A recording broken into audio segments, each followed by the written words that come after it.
그냥 나는 바보다 이런 생각을 하면서 했어요. 학자형 공부하고 시험 공부는 다르다. 합격자들의 수험 기간을 너무 고려하지 말라. 그 시험 일주일 전에 가지고 있던 기본책을 어느 정도 버리고 갔어요.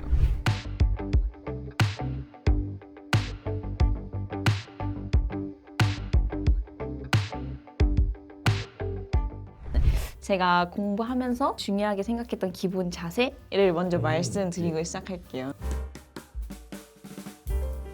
항상 공부를 할 때는 그냥 나는 바보다 이런 생각을 하면서 했어요. 나는 아무것도 모르니까 뭐 좀 창피하더라도 그냥 질문하고 넘어가자라고 생각했던 것 같습니다.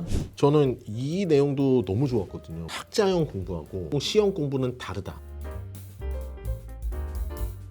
근데 이게 학자형 공부라는 거는 예를 들어서 그 수험 서적에는 한 10장밖에 안 돼요. 근데 그 10장만 공부하고 넘긴 사람이 있고 이게 더 궁금하니까 아예 책 이만한 걸 사가지고 그걸 다 읽어보고 완벽한 전문가가 되어서 이런 사람이 있는데 차라리 10장을 제대로 이해를 하고 거기서 내가 답안지 쓸만한 걸 추려가지고 그냥 그것만 숙달되게 완벽하게 암기를 하는 게 수험 목적상으로는 맞다고 생각을 했었어요.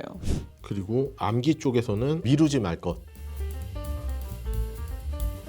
암기 다들 귀찮고 두려우니까 안 하시는 거 다 이해가 되는데 일단 무조건 하셔야 되고 저는 두 문자로 많이 공부를 했었어요. 예를 들어서 5가지 외워야 되는데 보통 한 가지 빼먹거나 2가지 빼먹거나 이러니까 차라리 5개 두 문자를 다 따버리면 내가 놓치는 건 없거든요. 그 두 문자를 따더라도 최대한 유치하게 말을 만들어서 외웠었습니다. 예를 들어서 여기에 이게 인목 평가하는 방법인데 이렇게 막 평가 방법이 되게 구체적으로 있어요. 근데 이걸 다 외워야 되긴 하거든요. 어쨌든 이걸 저는 일단 다 두 문자를 땄어요. 예를 들어서 인목 같은 경우에는 39조에 의한 거고 그러면 이거를 이렇게 모으면 일단 암기가 잘 안 되니까 저는 입구 벌레 양 이런 식으로 입을 벌려서 벌레가 들어간다 이런 식으로 막 그림도 그리고 최대한 문장을 만들어서 암기가 잘 되도록 했습니다.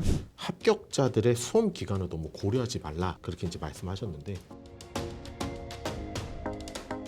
시험 이제 처음 진입하면 얼마나 걸리는지 대충 감을 잡아야 되니까 막 합격 수기 많이 읽어보실 거예요. 근데 되게 짧게 걸리는 사람도 있고 되게 오래 걸리는 사람도 있고 근데 보통 짧게 걸리는 사람들을 기준으로 보겠죠. 나는 그렇게 할 수 있을까라는 좀 상대적 박탈감도 들 수가 있어요. 근데 일단 첫 번째로는 그 수험 기간이 진실인지도 정확히 모를 수도 있고요. 그리고 두 번째로는 그 사람의 배경 지식이 굉장히 많을 수도 있어요. 예를 들어서 관련 과를 나와서 이미 1차 어느 정도 알고 준비한 상태일 수도 있어요. 그래서 너무 그거에 매몰될 필요는 없으시고요. 그리고 사람마다 스케줄도 다 다르잖아요. 그냥 자기 스케줄을 보고 그냥 자기만의 스케줄을 짜셨으면 좋겠습니다.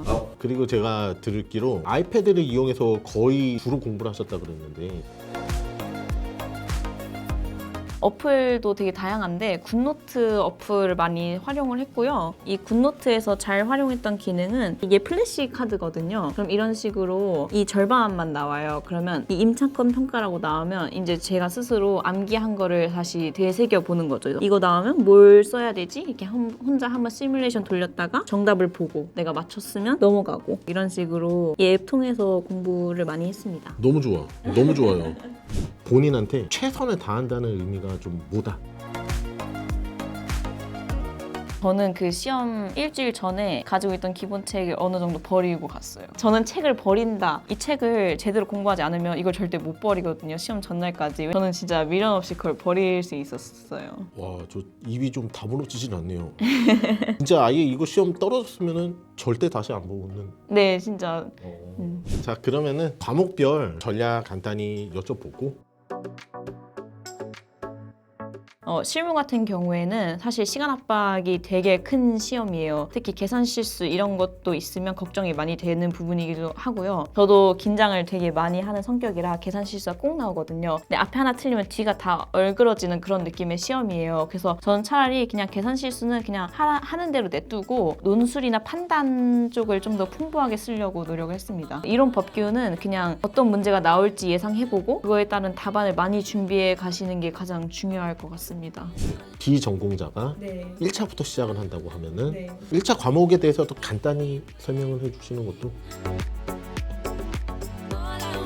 1차는 객관식이고 2차는 주관식이고 그래서 1차는 객관식이다 보니까 사실 5개 중 정답은 하나 있는 거잖아요. 최대한 정답을 찍을 수 있을 정도로만 약간 얕게 공부를 하는 걸 추천드리고 시간이 없다 보니까 2차는 근데 확실히 주관식이다 보니까 이해가 되게 중요해요. 저도 노베이스였거든요. 부동산에 대해서 1도 모르고 진입을 했었어요. 그래서 1차는 한 4개월 정도 걸렸던 것 같고요. 2차는 총 수험 기간 2년 내내 2차 그래도 병행했으니까 한 2년 정도 걸렸던 것 같습니다. 간평사는 부동산이 주된 평가 목적인데 그 용어들이 되게 낯설 수가 있어요. 노베이스 상태인 사람들은. 저는 막 구글링도 엄청 많이 했었어요. 막 뭐 택지 개발 사업이 뭐지? 하면 다 찾아보고 네, 용어 정립하는 게 조금 시간이 걸렸던 것 같습니다. 어떤 시험이든 익숙하지 않은 그 용어부터 맞아요. 그게 되게 중요한 것 같습니다. 혹시라도 본인이 좀 자신감이 떨어지고 뭔가 성공을 해본 적이 없다 하는 분들은 좀 작은 거라도 성취감을 느껴보는 습관을 갖는 게 중요한 것 맞아요. 같습니다. 네, 진짜. 네.